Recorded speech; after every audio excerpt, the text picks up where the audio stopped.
som, meu amigo, bem-vindo de novo, mais um podcast do DIR, Dublando e Redublando, aqui agora com a presença ilustre de Augusto do Som, pra gente falar um pouco sobre a história da IC, que eu acho que merece ser falada e merece ser contada. Eu acho que você é a pessoa certa pra contar pra gente, pra quem estiver ouvindo a gente, vendo a gente, um pouco sobre a história desse estúdio aí fantástico.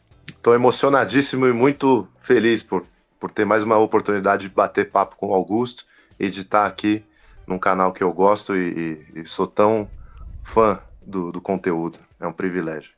Bom, o prazer é meu de estar falando com você sobre a AIC, que foi um estúdio fundamental, primeira geração da televisão, na verdade, que foi formado pela televisão. E nós estamos falando, porque agora em 2026, faz 50 anos que a AIC fechou as portas. Eu falei com o Gilberto Baroli, Orlando Vigiani, para ver se alguém me dava uma data mais precisa, mas a única coisa que eles sabem é que foi no primeiro semestre. Deve ter sido por maio ou junho, porque tem uma série chamada O Homem Invisível, que passou na Globo em 76, que teve uns 13 episódios, e deve ter terminado nos Estados Unidos lá por abril, e foi a última coisa dublada pela AIC que estreou na TV, ao que eu me lembre, e foi assim, eu achava que era um renascimento, mas na verdade era o fim. Eu me lembro de você ter comentado um tempo atrás de querer trocar essa informação com o Baroli. Então realmente foi 76? Não, certamente foi, porque logo depois veio a BKS, né? Compraram ali as instalações, a BKS começou a dublar justamente aproveitando os equipamentos da IC. E se você pegar o que a BKS dublou naquele período, né, de 76, 77, a qualidade de som é superior ao da BKS em 1988, por mais inacreditável que isso possa parecer. Surreal. Embora gravado em condições muito mais primitivas se comparado aos anos 80, 90. A AIC, Augusto, ela era um estúdio que para a época, ela se sobressaía na qualidade sonora, né? Em comparação à Dublação, que era uma concorrente carioca, né? Muito superior à Dublação, Cinecastro, Rio Som, e inclusive a própria Herbert, quando ressuscitou no começo dos anos 70. Muita coisa que a Herbert dublou assim, em 72, 73, 74, está redublada, porque simplesmente a Herbert Richards não tinha condições de dublar com qualidade o volume que se propôs a dublar. Né? Eles conseguiam fazer assim muito isoladamente um ou que outro filme bem, mas quando começou a crescer o volume, a qualidade de som deles caiu terrivelmente, a Herbert Richards. E a AIC mantinha o padrão. Então, trazendo essa curiosidade, né? O primeiro filme que você viu, como você colocou, que estreou aí em Porto Alegre, dublado pela Herbert, eu queria saber o seu provável primeiro contato, então, com o trabalho da AIC. Como é que você começa a se dar conta, se é que isso ocorre de maneira consciente ou não? Eu vou dizer assim, ouvindo versão brasileira AIC São Paulo, foram a partir de algumas séries, né? Gene é um gênio. Clássico. Foi a primeira vez que eu ouvi versão brasileira AIC São Paulo. Depois vieram Perdidos no Espaço, Viagem ao Fundo do Mar, né? O Túnel do Tempo, Terra de Gigantes, tudo isso era AIC. Por isso que foi tão marcante, porque todas essas séries representavam a modernidade na TV. Eram as séries mais modernas que a TV brasileira, TV mundial conseguiu oferecer, foram dubladas mais cedo. Jornada nas Estrelas, O Agente da Uncle estava na moda por causa do 007, essa coisa de agente secreto. A primeira temporada de O Agente da Uncle foi na IC. James West, que também era um agente secreto no Velho Oeste. A primeira temporada foi na IC. Tinha Missão Impossível também, né?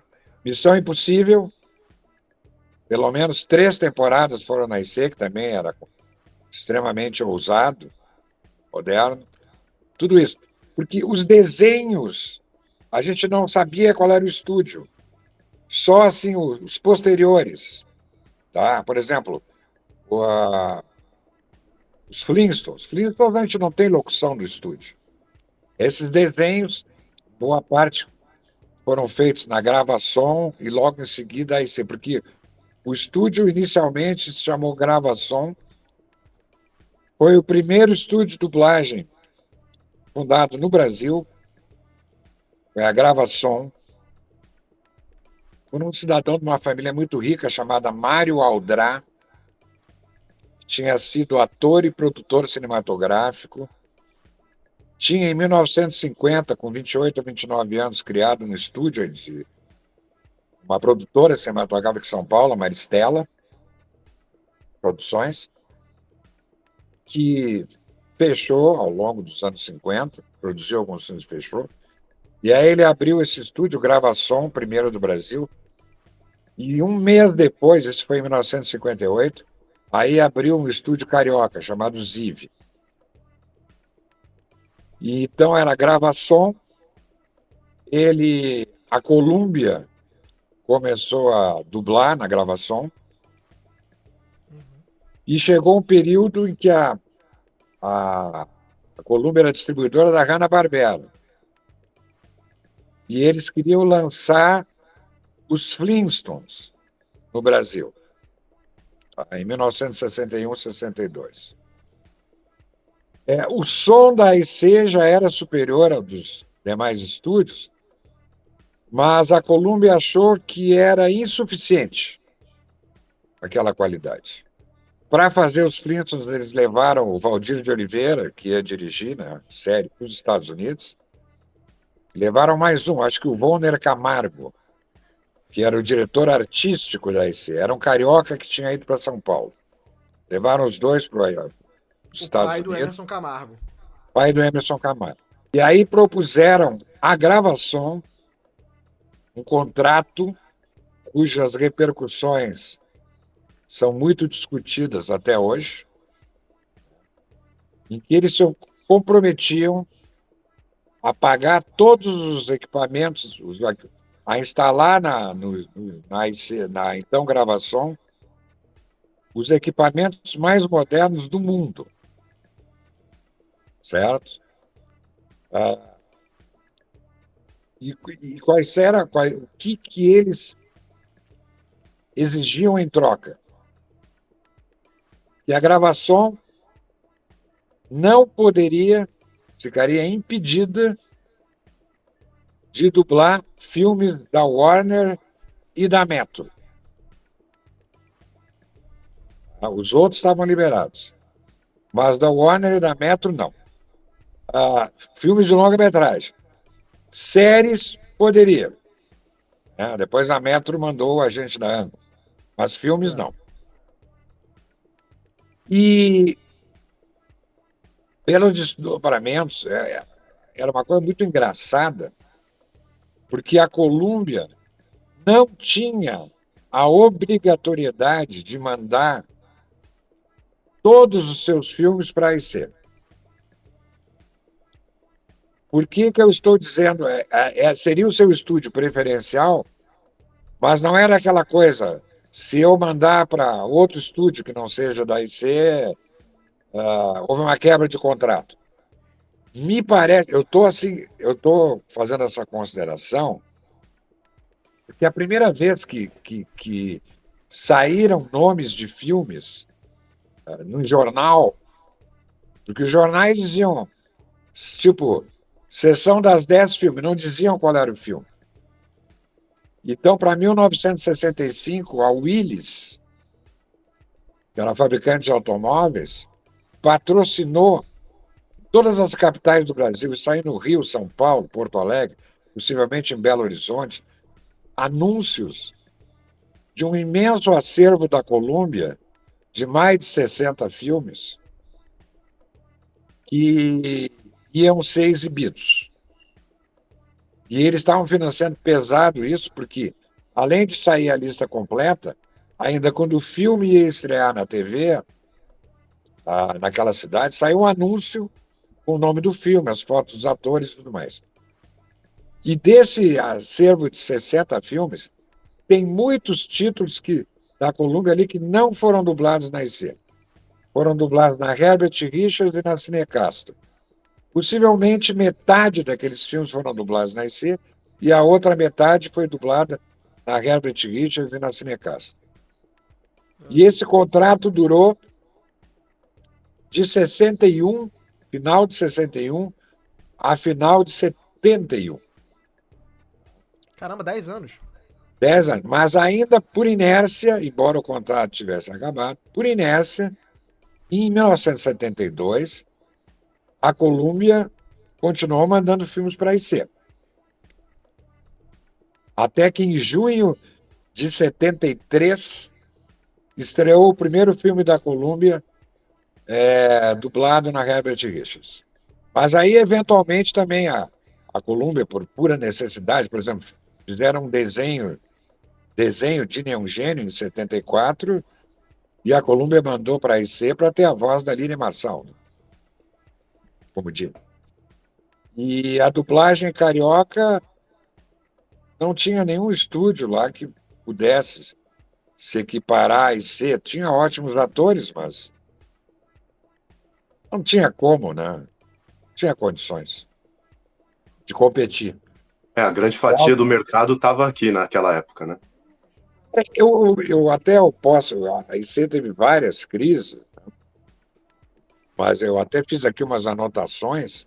Para você ter uma ideia, tem uma matéria de Jornal do Brasil de 3 de janeiro de 70, que é sinal que é uma matéria pela sua amplitude. Eu, como jornalista, posso dizer que talvez tenha sido feita entre 26 de dezembro e 30 de dezembro, e fala que São Paulo tem 70% do mercado.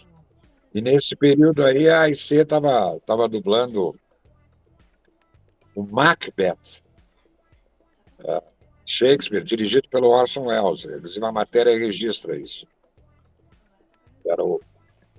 Que é um filme que simplesmente a TV não passa, nem o TCM. Mas a IC ela foi batizada a IC em 63.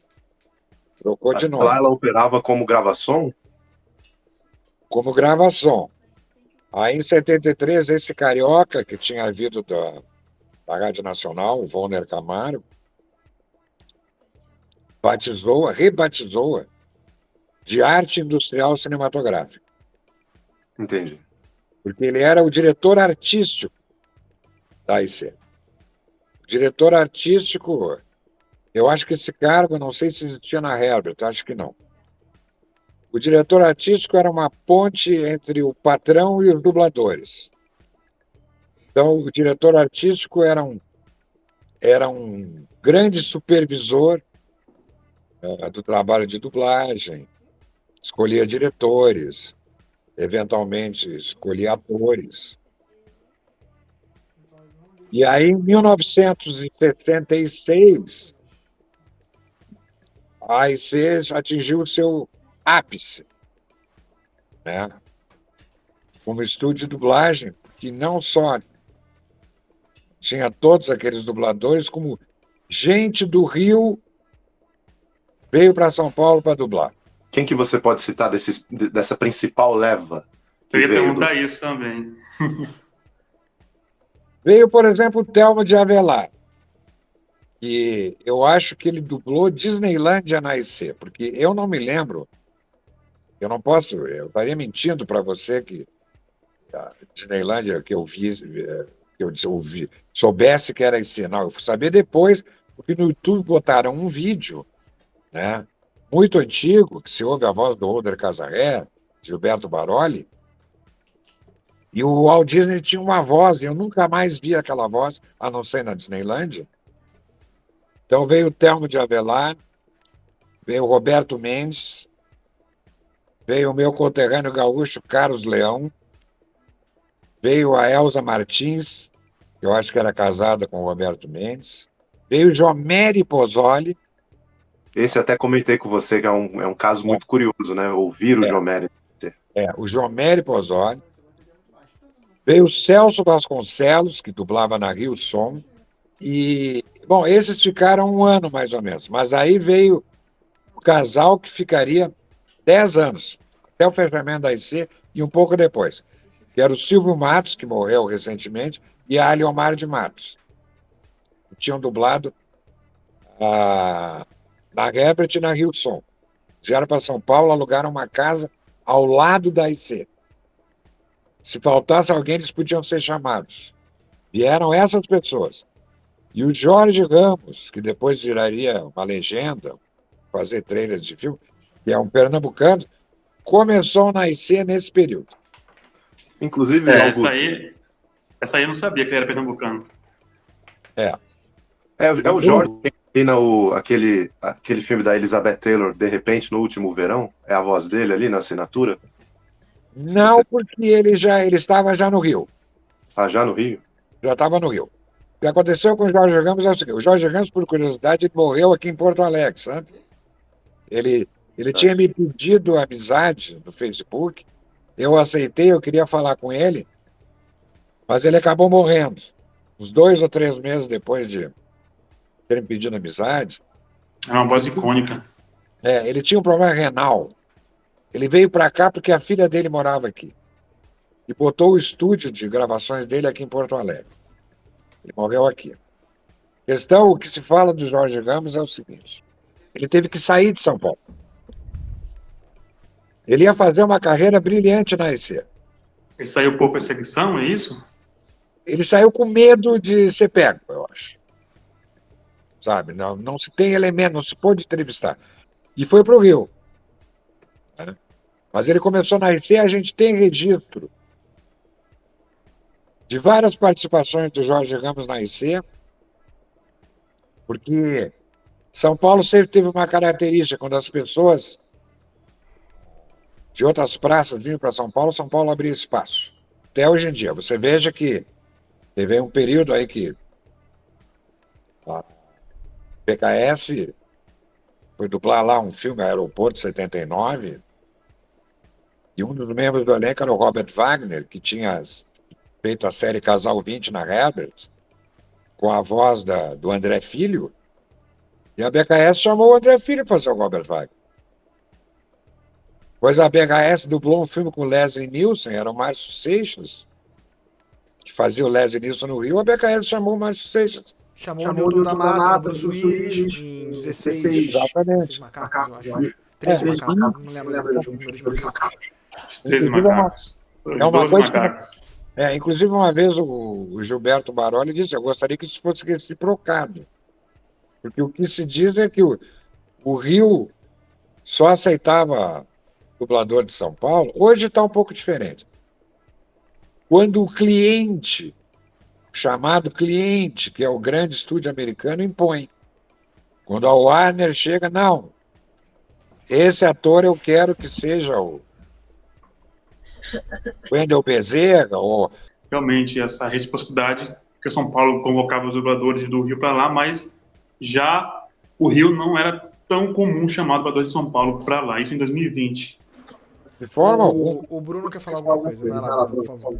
É que o seu som tá duplicado por conta do... Acho que você desmutou esse perfil. Aí tá. Deu um eco aqui pra gente. Aí. Bom, então em 66 foi isso. Foi esse ápice. Eu fiz um vídeo sobre a dublagem de Cidadão Kane, por exemplo. Cidadão Kane reúne um super time de dubladores, né? Eu botei os nomes, publiquei lá no grupo História da Dublagem, mas eu não posso mais botar isso de novo, porque aí vem a Warner, que é as detentoras do direitos desses filmes da EKO, e bloqueia. Mas eu vou mandar para vocês isso.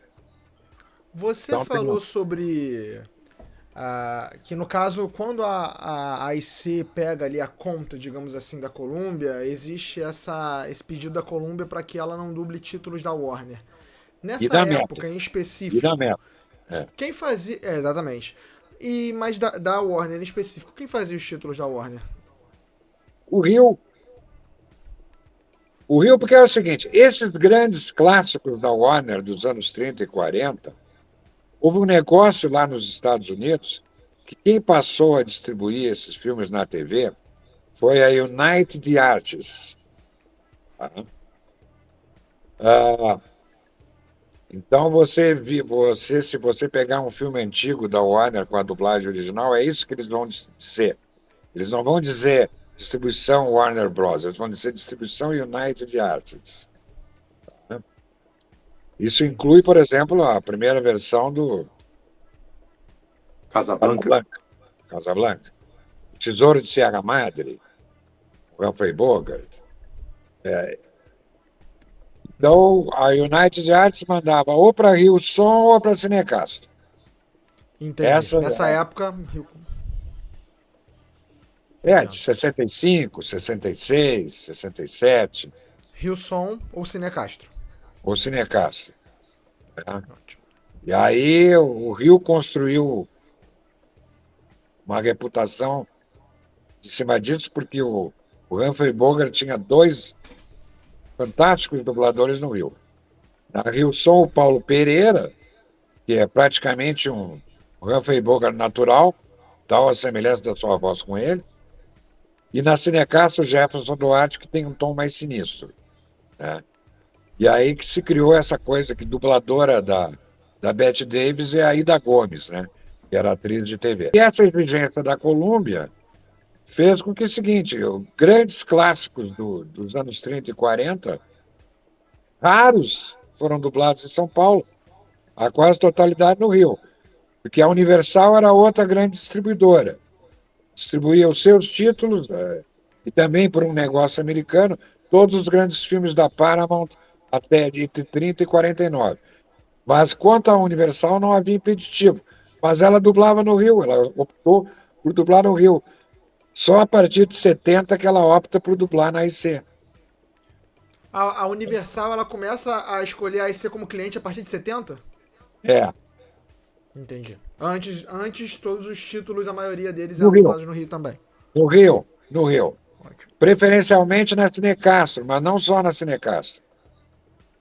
Eventualmente Legal, eles mandavam isso de- alguma coisa para TV Cinesom, para Dublação.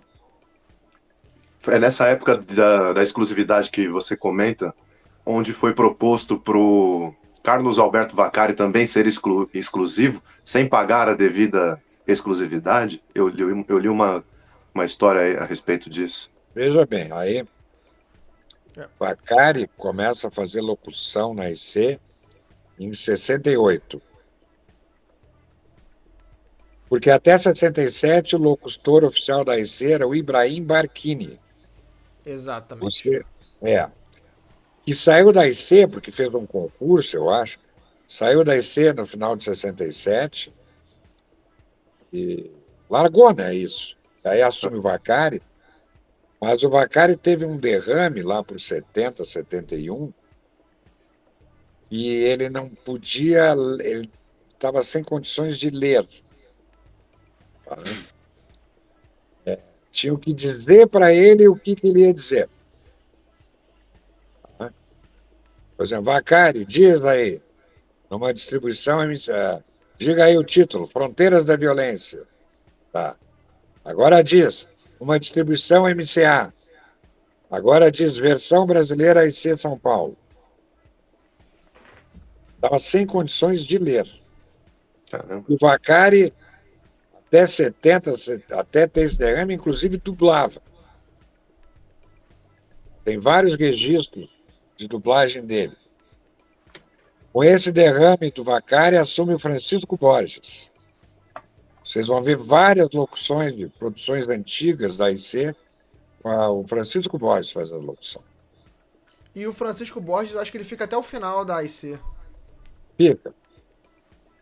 quando vira BKS. Essa parte da AIC, eu queria puxar um ponto. Sei que você já trouxe toda essa evolução que veio de gravação, mas é importante a gente deixar aqui registrado que a AIC ela é um estúdio considerado o pioneiro, porque até então você já tinha tido algumas experiências mais rudimentares com dublagem, mas essa dublagem a ritmo industrial, de série, de filmes e tal, com essa qualidade, quem traz é a AIC, porque existe muito essa confusão. Não, a dublagem não começou com a AIC, a dublagem começou com a Branca de Neve em 38, mas era uma outra dublagem.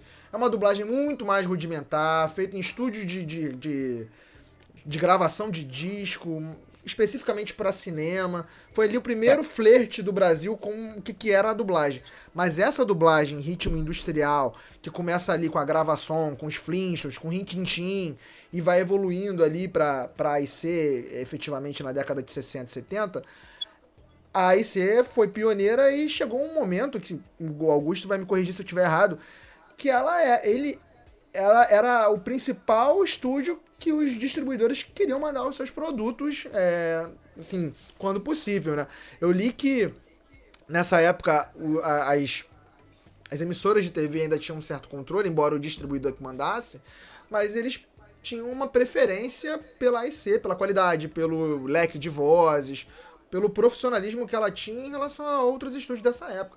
Rio Som, Dublação Guanabara, etc. Olha, pode ser que você encontre ainda no YouTube, teve uma série chamada As Enfermeiras, que era da CBS. E a CBS ainda não tinha escritórios no Brasil. Você vai ver o seguinte: a CBS apresenta As Enfermeiras, distribuição Rede Globo de televisão, versão brasileira AIC de São Paulo. A Rede Globo mandou para a AIC, em vez de mandar para um estúdio carioca. Agora, eu tenho uma dúvida, porque no nosso outro papo que a gente falou sobre a Alamo, inclusive fica aqui o convite, tá, pessoal? Assistam o papo que a gente gravou com o Augusto sobre a história da Alamo, Brás Continental.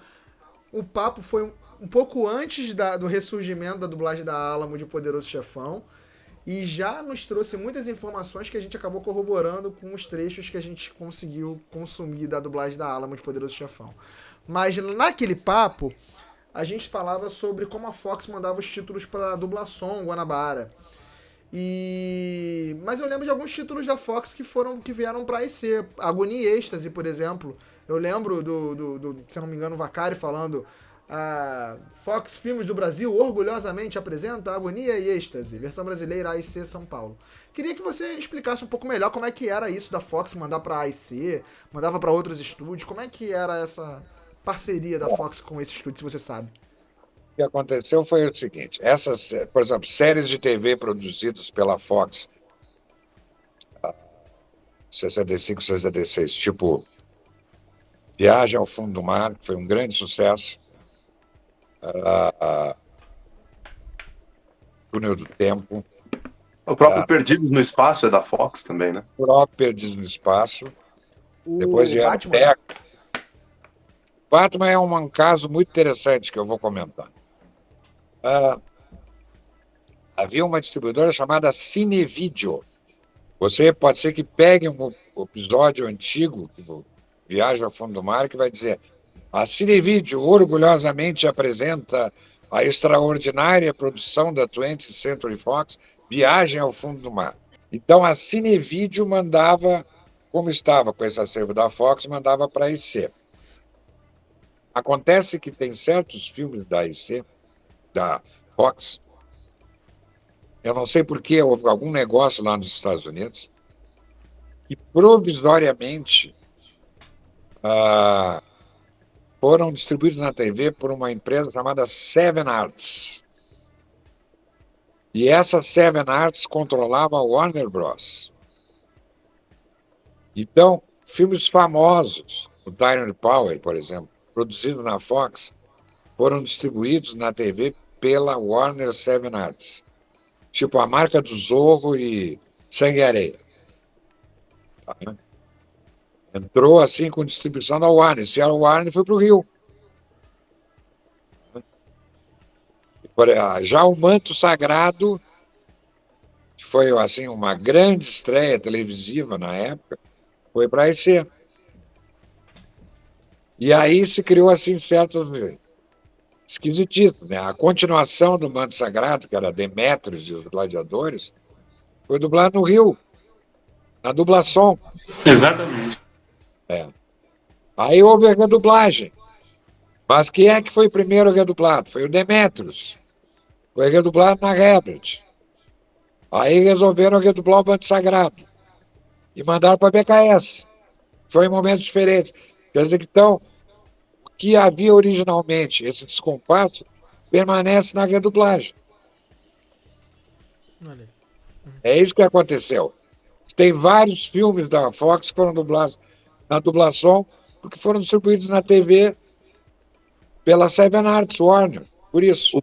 O filme do Paul Newman, aquele Hombre, ele entra nisso também? Porque eu tenho a impressão que ele é totalmente Fox, né? Foi direto pela IC, porque ele não estava nesse negócio.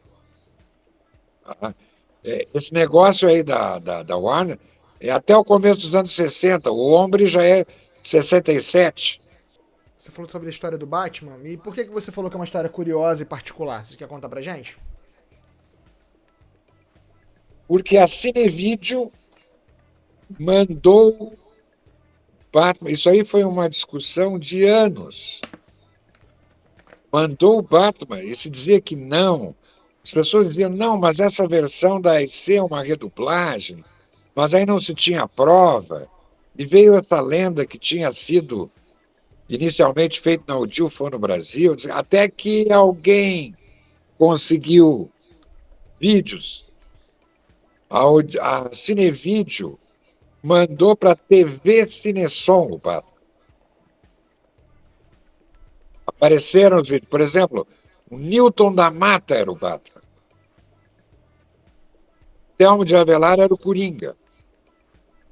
Nessa versão da TV Cinesom. Aquilo que a gente passou a ver a partir de uma certa data da IC, a primeira e a segunda temporada do Batman, foram redubladas na IC. É uma dublagem clássica, porque é um primeiro caso em que a dublagem é melhor que o original. No caso, a redublagem da IC é melhor do que a dublagem original da TV Cinesom. É melhor que o original em inglês. Em inglês, as vozes originais, entendi. Porque eu não sei quem é que decidiu isso, se foi o Rodney Gomes, ou se foi uma decisão coletiva, junto com o Holder Casarré, que era o diretor artístico da IC na época. Eles resolveram explicitar a sátira. Porque o original em inglês é sóbrio. Uhum.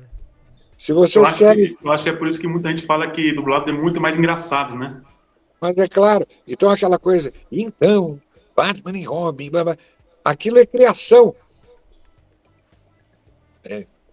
E é melhor que o original. Eu diria que talvez seja o único caso na história da dublagem brasileira em que uma versão não fiel ao original é melhor que o original. Então você veja o seguinte, eu disse que o auge foi em 66, e aí até ao longo de 67, até que no final de 67 havia algumas insatisfações, e o Hélio Porto, que era um carioca, tinha sido dublador começou a dublar o James Stewart, o maior dublador do James Stewart da história da dublagem, que dublou o Larry dos Três Patetas, que era fluentíssimo em inglês, que ouvia aquilo e já traduzia e transformava em piada as conversas dos Três Patetas, comprou a TV Cinesom no Rio de Janeiro. Comprou a TV Cinesom no Rio de Janeiro e levou alguns insatisfeitos da IC para lá. Ele levou a mulher dele, que era a Gessi Fonseca, ele era uns 10 anos mais moço que a Gessi Fonseca, mas era casado com ela. Levou a Gessi Fonseca, o Amaury Costa, a família Camargo inteira deixou a IC. O Emerson Camargo, a Maria Cristina Camargo, a Neuza Maria, Honda. Levou o Celso Vasconcelos de novo para o Rio, o Neville Jorge, que também era linha, todos esses nomes linha de frente da IC. Tinha dublado lá o Túnel do Tempo. Então, levou todo esse pessoal para o Rio. A TV Cinesom, pensando em fazer lá uma nova IC, chegou lá e encontrou um monte de equipamento velho, som precário, e ele não tinha dinheiro para fazer investimento. Aí, em 68, mais gente foi para a TV Cinesom, saiu de São Paulo. Mais dubladores de primeiríssima linha. Ari de Toledo, Magno Marino, que tinha sido chuvisco no desenho,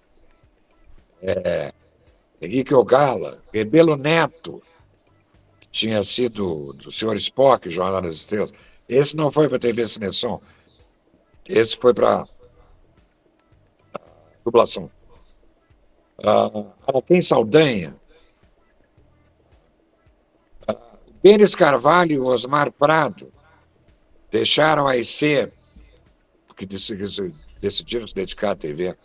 E o Ronaldo Batista, que era outro de primeira linha, dublava o Almirante Nelson na Viagem ao Fundo do Mar, se dedicou só à locução comercial, que dá mais dinheiro. Eu fiz aqui uma lista entre 67 e 68, 5, 6, 7, 8, 9, 10, 11, 12, 13, 14, 15, 16, 17, 20 dubladores deixam a IC. Entre 67. Alguns para ficarem só na TV, como o Denis e o Osmar, né? Mas outros foram para a TV Cinesom. 20 dubladores.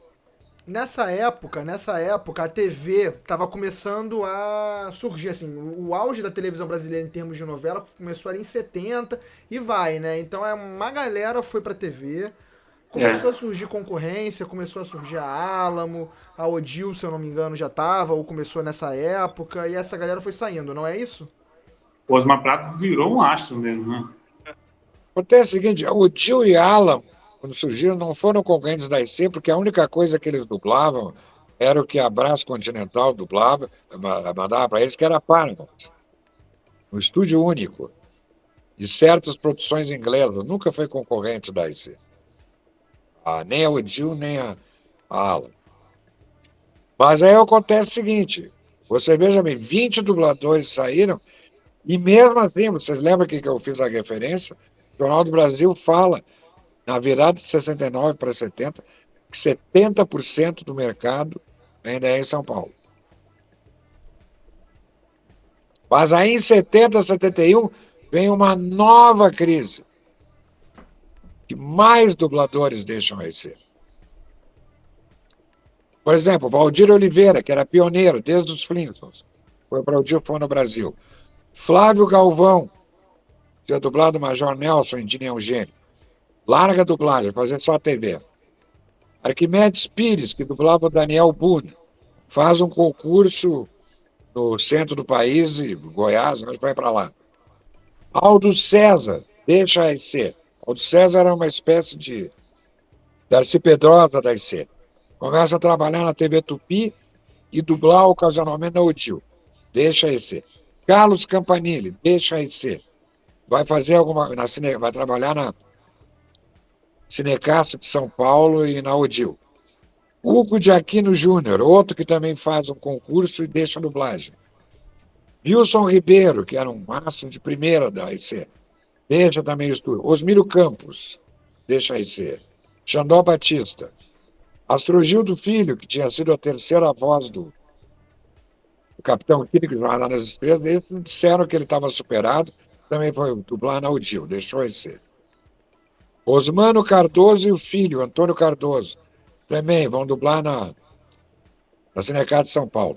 Bom, se vocês pegarem esses nomes, entre 67 e o final de 71, 30 dubladores deixaram a IC. O Garcia Neto não entrou nessa leva também? O Garcia Neto foi um dos raros que ficou.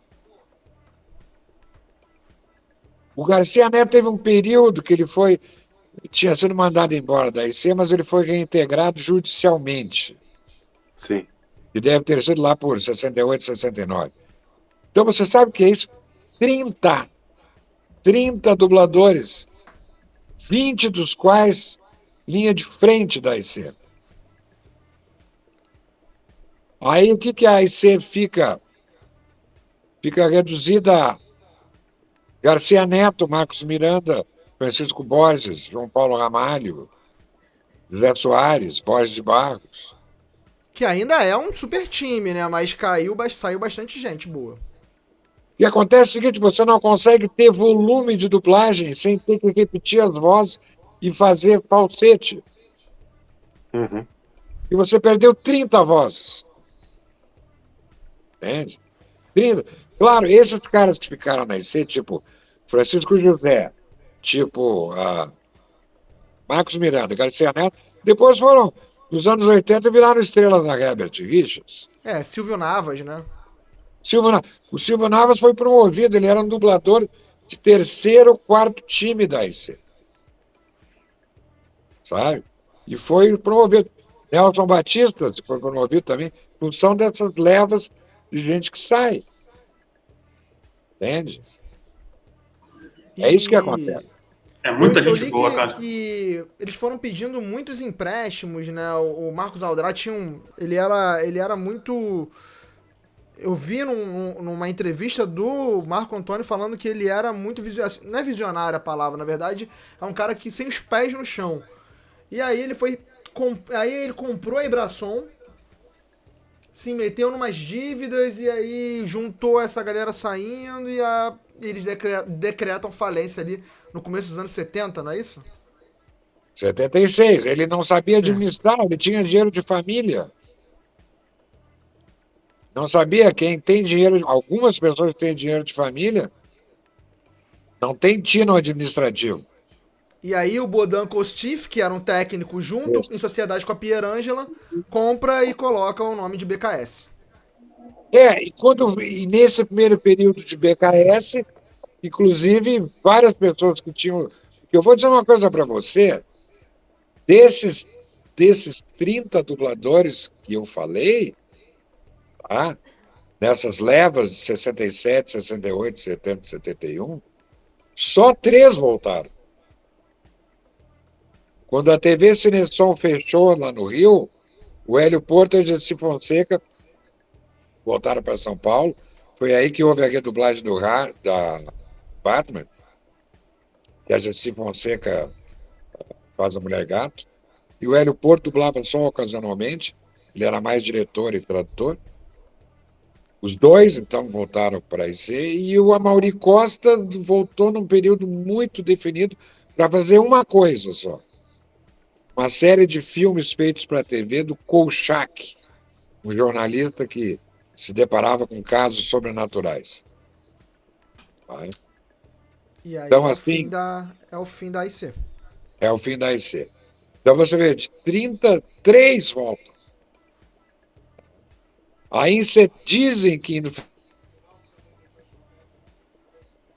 de 73, dos que tinham sobrado, o Valdir Guedes vai para a ala. Valdir Guedes e o Borges de Barros dizia que talvez esse fosse o melhor de todos nós, o maior dublador. Rodney Gomes dizia que o Valdir Guedes era um dos maiores dubladores do mundo. Também deixa a IC. Em 74, Francisco José também deixa a IC, vai para a aula. A Gessi Fonseca também deixa a IC em 74, foi gravar uma novela na Globo, Fogo sobre Terra, porque era amiga da Janete Claire, e começa a se esvaziar. E aí os grandes estúdios, a Universal à frente, perde a confiança na IC, começa a mandar para outros estúdios também, né? Tipo Peri, tipo Tecnissom. Mas depois ela retorna ali no começo dos anos... na segunda metade dos anos 70 ali, já na época da BKS, ela volta ali e fica bastante tempo, né, a Universal. A Universal começou a dublar maciçamente na BKS na metade dos anos 80.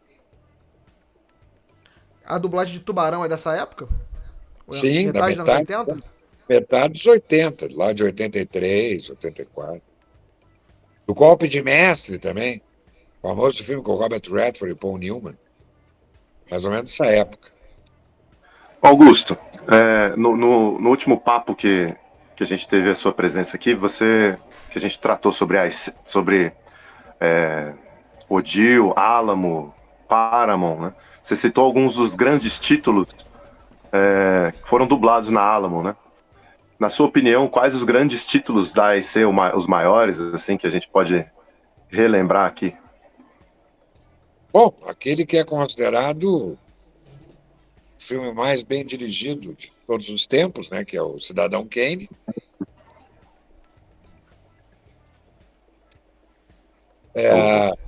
Não que seja um filme tão excepcional assim, mas pelo seu impacto, né? Gilda, né, com a impagável Lina Marçal como Rita Hayworth, do Campanile como Glenn Ford, mais o Aldo César.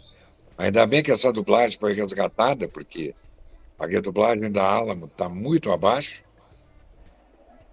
Quem mais, assim, de grande filme? Aconteceu Naquela Noite, que é um filme famoso dos anos 30, né, com o Clark Gable, a Claudette Colbert, que durante muitos anos o único filme que tinha ganho o melhor filme, diretor, ator e atriz. E mais que eu posso citar aí de grande filme dublado? Você veja o que deu, né? Sindicato de Ladrões, com Marlon Brando. De Ladrões. Vencedor do Oscar também de melhor filme. O Marlon Brando foi dublado pelo Sérgio Galvão nesse filme? Acho que era o Ezio. Talvez o Ezio Ramos, que era também... O Ezio Ramos, isso aí vocês não viram. O Ezio Ramos dublou o Marlon Brando também num outro grande filme da Columbia, que a AIC fez a primeira versão. O Selvagem. Perfeito. E agora está É uma redublado. raridade essa dublagem. Exclusivo nada. Originalmente era o Ezio Ramos e o Marlon Brando. A moça era Neuza Maria, que era a mulher do Wagner Camargo, que era assim, privilegiadíssima na IC até 67. E já tinha o Garcia Neto no Lee Marvin, né? Já. Por exemplo, dublagem... todo mundo fala na dublagem do Garcia Neto, de Charles Bronson na Herbert, mas ele já dublou o Charles Bronson, coadjuvante na IC. É mesmo, Augusto? Qual foi a discussão? Um filme chamado, se não me engano, Seis Criminosos. Então, mais uma escala que nasce em São Paulo e migra para o Rio, né? Fazendo um paralelo com o nosso papo anterior. Nelson Batista. Essa eu nem imaginava, cara, sabia? Fazendo Al Pacino. Agora, já que a gente está indo para essa parte das dublagens raras da AIC, das dublagens perdidas da AIC, quais que você consegue listar pra gente, Augusto, de filmes que foram redublados e a dublagem se perdeu? Eu não tô falando daqueles que foram conservados em home video, que muitas foram, mas outras se perderam completamente. A gente citou aí o Selvagem, você consegue lembrar de outras? A minha dúvida é exatamente sobre esse tema. O primeiro filme do Mel Brooks, Primavera para Hitler, os produtores, constam os registros aí que Gene Wilder foi dublado pelo Silvio Navas e que essa dublagem teria sido na AIC e Zero Mostel teve a voz do Borges de Barros. Confirma isso, Augusto? Bom, fui eu que divulguei essa notícia, para começar. Olha você aí! Porque eu a vi quando estreou na Globo. Primeira exibição. Que beleza. Mas o Silvio Navas está ali porque aí você está sem elenco, né? Sobre ele eu tenho uma notícia, eu tenho uma história muito interessante para contar para vocês, que estreou na Rede Tupi uma produção relativamente de guerra, relativamente importante da Fox, dos anos 60, com o Steve McQueen, chamado Canhoneiro de Anse. E eu fui ver aquele filme e digo, mas quem é que a IC botou para dublar o Steve McQueen? Nunca ouvi esse cara. Os outros eu identificava. Aí passaram-se anos e descobri que era o Silvio Navas. Caramba. Sim. E o Silvio Navas aparece na dublagem original de Cleópatra, fazendo um senador, tem 3 ou 4 frases. Era a dimensão dele na IC, nessa época. E essa escalação dele no Gene Wilder, ela acaba sendo também mantida, né? Quando ele vai para o Rio. Pois é, Acho que mais também é umas outra duas coisa. vezes. Precursora, né? É. Precursora. Mas e pensa assim, outros títulos da AEC que sumiram, que você consiga lembrar. Eu lembro que no papo anterior você cita o talvez Janela Indiscreta como tendo uma possível primeira versão na AEC. Um corpo que cai, talvez. O corpo que cai. Porque assim foi uma das minhas grandes frustrações, eu não ter visto esse filme. Eu só vi as chamadas. E a chamada não colocou a dublagem.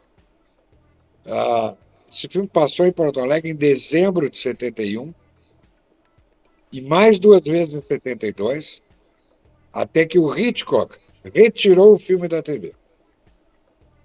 E eu passei assim muitos anos da minha vida achando o seguinte: bom, isso foi uma produção da Paramount, deve ter sido dublado na Audiofone Brasil.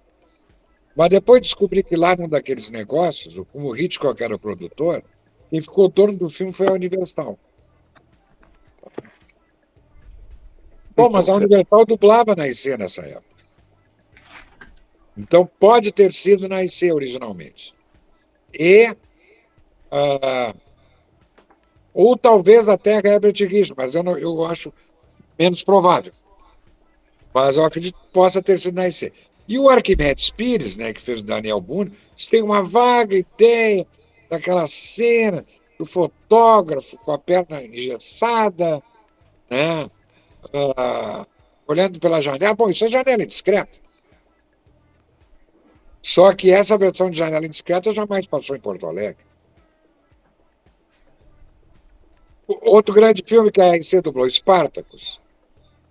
Spartacus é uma coisa engraçadíssima, um filme que deve ter sido feito em 71, 72. E eu tenho uma história pessoal, ficava muito curioso de ver esse filme. Teve uma reprise no cinema em Porto Alegre, em 78. E assim, uns 3 meses depois, a Bandeirantes coloca no ar o Spartacus. Eu digo, mas não é possível, não existe mais a IC. É um filme que levou 5, 6 anos para chegar em Porto Alegre. Depois passou a ser da Ebert, né? Depois teve aquela versão da Ebert que eu tenho o maior desprezo pela versão, porque eu estou muito ligado afetivamente à IC, porque lá por 89, 90, o SBT passava esse filme a cada 3 meses. Eu me lembro que tinha o Borges Barros, né? Existe uma controvérsia com essa redublagem da Herbert Richards, o Lionel, que a gente vai trazer, inclusive, aqui no podcast. Ele fez os levantamentos e, aparentemente, essa dublagem ela é da Double Sound, porque ela foi feita mais ou menos na mesma época que a Double Sound redublou o De Volta para o Futuro. Ela andou trabalhando em alguns títulos da Universal nessa época. Tubarão, De Volta para o Futuro e Spartacus é mais provável de ter sido redublado lá. Aham, verdade. É possível. Aí, talvez, ir para a versão de DVD, eu acho que a segunda versão de DVD que a Universal lançou, eu acho que tem essa redublagem. Claro, teve uma cena que foi cortada. Tem, no DVD duplo tem. Foi cortada, que inclusive nos Estados Unidos o Laurence Olivier já tinha morrido, chamaram o Anthony Hopkins para fazer o Laurence Olivier, que é uma cena que o Tony Curtis está dando banho no Laurence Olivier. Aí chamaram o Tony Curtis com uma voz mais envelhecida, mas fez o Tony Curtis. É claro que você, tranquilamente, se você quer incluir essa cena, você pode manter a versão da IC e chamar os 2 dubladores originais que estavam vivos na época, eu creio, que eram o Marcos Miranda e o Francisco Borges. Outro grande filme da IC dublou a versão do Laurence Olivier de Hamlet. Outro que eu listei aqui também, junto com o Cleó. Essa dublagem ela é mais rara ou ela é mais acessível? Essa dublagem ficou muitos anos perdida, mas está no tela de cinema. O Valdir Guedes faz o Laurence Olivier. E é verdade que foi a Rita. Aí uma dúvida, é Cleos ou Cleós? Eu acho que é Cleós. Eu também tenho dúvida até hoje, Rita Cleós, eu acho, mas enfim. Ela foi a tradutora de Hamlet? Ela que traduziu e adaptou o texto da dublagem para essa versão do Talvez, ela era poliglota, né? Se Tem não uma me engano, história... ela nasceu na Alemanha. Tem uma história que envolve a Líria Marçal, que eu já li, que a Líria Marçal era como se fosse a Mônica Rossi dos anos 90 para as dublagens da Herbert Richards. Ela tava em vários filmes da AIC, ela era dubladora de primeiro escalão, assim, quando a gente pensava em mocinha, em personagem feminina, assim. Eu já li que ela era sempre escalada, quase sempre ela estava em algum projeto lá da AIC. A Línia Marçal, ela era escolhida para dublar essas mulheres sensuais, belas e voluptuosas, né? Tipo a Sophia Loren, tipo a Rita Hayworth, tipo a Susan Hayward. Era a Líria, né? Aliás, você deu um gancho para eu dizer o seguinte: existe um filme raríssimo chamado A Chave, né? Com o William Holden e a Sophia Loren. Tinha um trecho no YouTube, e como era no domínio da família Camargo, botaram a Neuza Maria, que tem uma voz de criança, aliás, uma precursora das atuais dubladoras de São Paulo, botaram a Neuza Maria para fazer a Sophia Loren, quanto que, é claro, deveria ser, né, a Líria, né? Mas até eu vou dizer uma coisa. Nessa leva de 67, que saiu a família Camargo, foi a partir daí que a Sandra Camargo ganha espaço, a Sandra Campos ganha espaço na IC. Porque enquanto o Wonner Camargo era o diretor artístico da IC, ela não tinha espaço. É essa que eu considero a Vera Miranda da AIC ali. Com toda certeza, é uma das minhas dubladoras favoritas em São Paulo dessa época. Porque o Wonner Camargo era um carioca muito tradicional, e ele, assim, ele tinha uma certa aversão à Sandra Campos como personalidade. Que era uma mulher que fumava, bebia, respondia no mesmo tom, tá? E era muito liberada. Então ele não gostava do tipo de pessoa que a Sandra Campos era. Quando a família Camargo sai da IC, a Sandra Campos tem uma ascensão vertiginosa lá dentro. E faz o que eu considero uma das grandes cenas, não vou dizer a maior cena de todas, porque eu não vi muitas produções dubladas na IC, mas a cena final dela, naquele monólogo da Elizabeth Taylor de repente, no último verão, é espetacular. Porque é uma cena dificílima para alguma dubladora profissional dublar hoje em dia. Eu fico imaginando com toda a dificuldade técnica da época. É um monólogo, não é um monólogo simples, é um monólogo assim de 10, 15 minutos finais do filme. E ela vai falando. Que até anotei o nome dele aqui, o Drauzio vai interagindo com ela no meio desse caminho e ela continua falando. É espetacular. Ela era um talento fora de série, né? Ela conta o que aconteceu, né? Tem uma cena lá de canibalismo e tudo mais, né? De repente. Você fala dos grandes filmes. Uma dublagem que está. Não sei se vai ser um dia encontrada, a não ser que alguém tenha telecinado. É a primeira versão de Eu, Cid. Eu, Cid. Essa sim. Em que o Charlton Heston foi dublado pelo Arquimedes Pires, como em Agonia e Êxtase. E o Arquimedes não se lembra muito bem, mas ele foi adquirindo assim, uma certeza ao longo do tempo.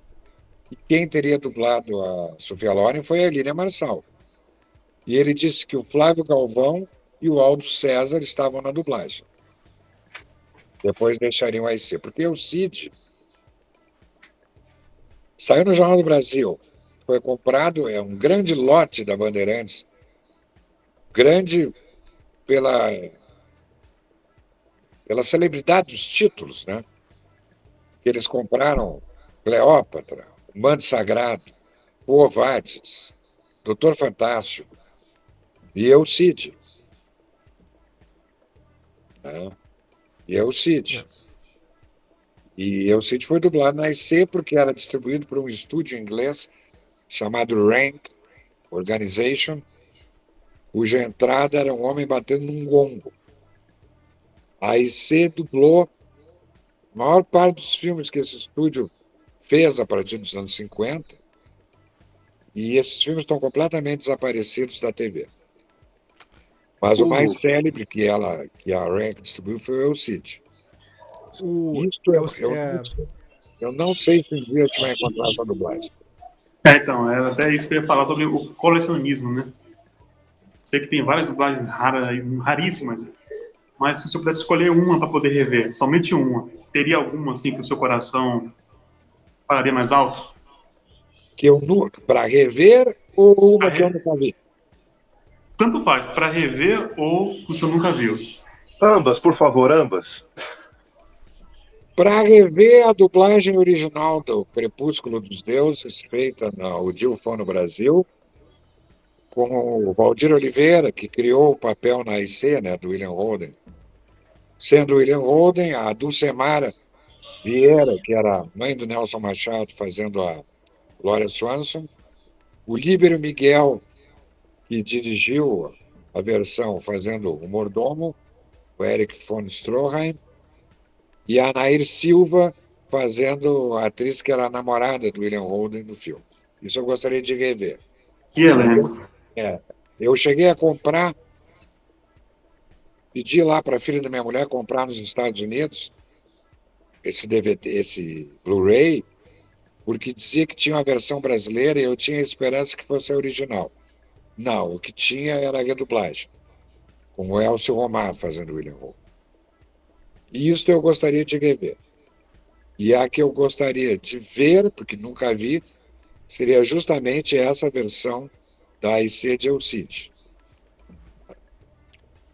E eu adoro muito o trabalho do... A gente já falou isso no outro papo que a gente teve sobre a Alamo. Eu adoro a escalação do Arquimedes Pires no Charlton Heston. E ele fez mais uma vez ele já na BKS, no filme SOS Submarino Nuclear. A primeira dublagem que foi feita da BKS. Infelizmente, a versão mandou redublar, né? Sim. E eu não sei se é o Arquimedes ou o Araquém, num filme chamado Pânico na Multidão, com o Charlton Heston também. Porque Terremoto, a primeira versão, foi com Araquém. Também foi dublado na BKS. Depois foi redublado na Rabbit com mais engraçado, 6. porque você falou que o Arquimedes, ele saiu da IC, né? Então ele voltou pra BKS nessa época pra fazer esse filme, deve ter feito mais alguns trabalhos lá. Olha, eu acho que ele se aposentou, eu tenho a impressão. Porque também tem o seguinte, o Arquimedes estava ali, né? Era uma voz histórica da IC, né? Como o Charlton Heston. Eles chamaram, assim como também num filme chamado O Homem com a Lente Mortal, com Sean Connery, tinha uma participação do Robert Conrad, o ator que tinha sido o James West. E na IC tinha sido dublado pelo Neville George, e depois também dublou essa série na Dublação e na Herbert Richards, e eles chamaram o Neville George para fazer o Robert Conrad, né? O Neville George aí já estava de São Paulo e era locutor oficial da Rede TV. Olha, eu me lembro assim que eu não vou dizer que foi o último título da Colômbia que dublado na IC que passou na Globo, porque depois teve um outro caso aí numa história que seria patética de ser contada, mas assim, numa semana, numa sessão de terror, passaram a Gorgo, né? Com o Christopher Lee e o Peter Cushing, né, que foi dublado na IC. E na outra semana entrou um filme da Columbia já dublado na Herbert, que eu tenho a impressão que foi o Enigma de uma Vida, com Burt Lancaster, que ele passa o filme inteiro de calção, ele vai de piscina em piscina numa zona de elite em Los Angeles, até a gente chegar assim, à conclusão de que ele é um sujeito arruinado. E quem dublou o Burt Lancaster nesse filme, se não me engano, foi o Walter de França. Talvez tenha sido o primeiro Columbia dublado pela Herbert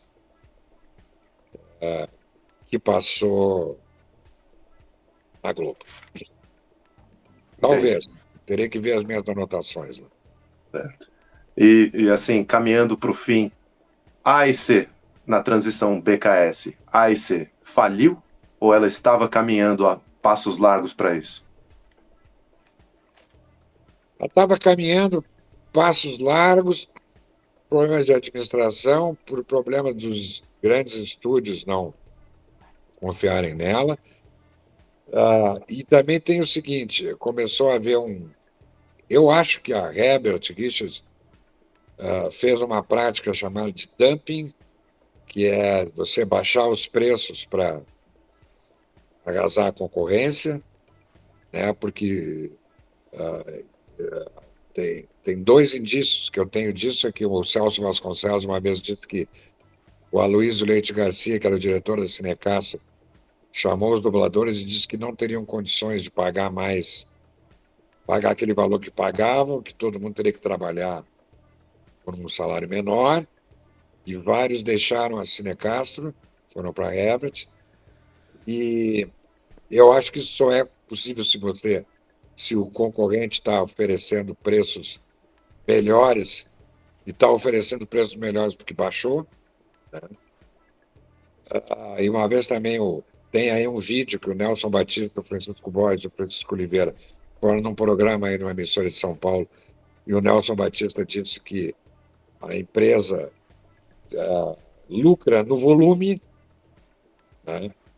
Lucra no volume, ou seja, para ter lucro precisa dominar, monopolizar o mercado, senão não consegue ter mais lucro. E tem também o fato que depois que houve um incêndio na Globo em 76, foi casualmente o ano que fechou a IC, e a Globo começou a utilizar os estúdios de produção cinematográfica da Herbert Richards, que já não produzia mais filme,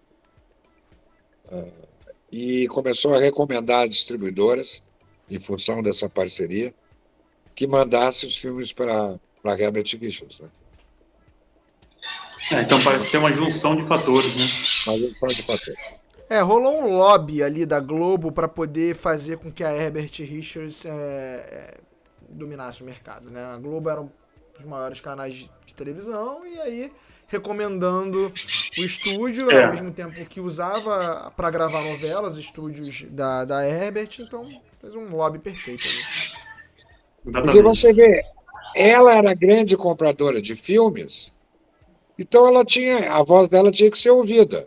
Certeza. Então ela dizia, olha, vocês mandem para dublar aqui no Rio, preferencialmente a Herbert. Aí chegou um ponto que a única coisa, a partir do fechamento da IC, o único estúdio que ainda estava dublando em São Paulo era a Paramount na Álamo. Todos os outros dublavam no Rio. Na Herbert. Hoje o jogo mudou, né? E aí tem essa leva dos colegas de São Paulo indo para o Rio.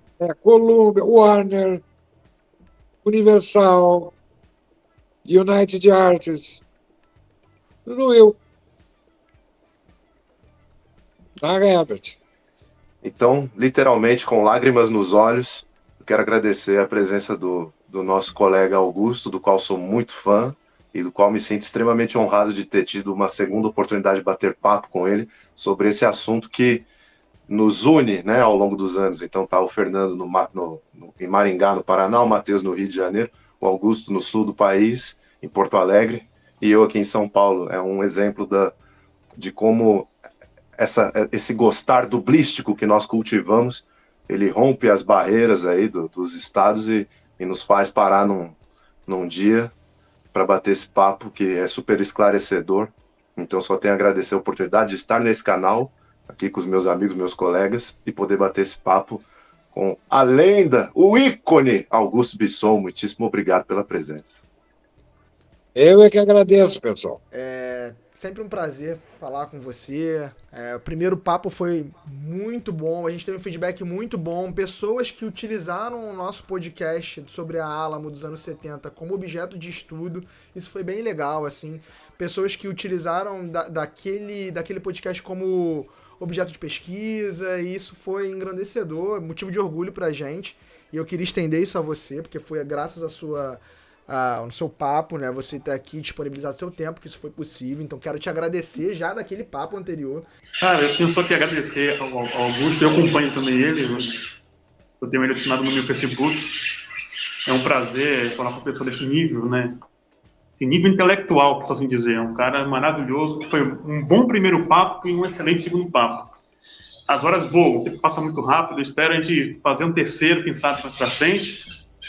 Augusto, muito obrigado, cara, por tirar um pouco do seu tempo para falar com a gente. Tudo de bom para você. E espero realmente que você tenha gostado do papo. Eu gostei muito, gosto muito de falar desse assunto, vocês fazem ótimas perguntas. Para mim é um grande prazer. Ei, não vai embora ainda não. Aqui do lado vai aparecer outro conteúdo que eu tenho certeza que é a sua cara. Não deixe de curtir a gente e assinar o nosso canal. Nós estamos no Instagram e no TikTok também. A gente se vê também por lá. Valeu!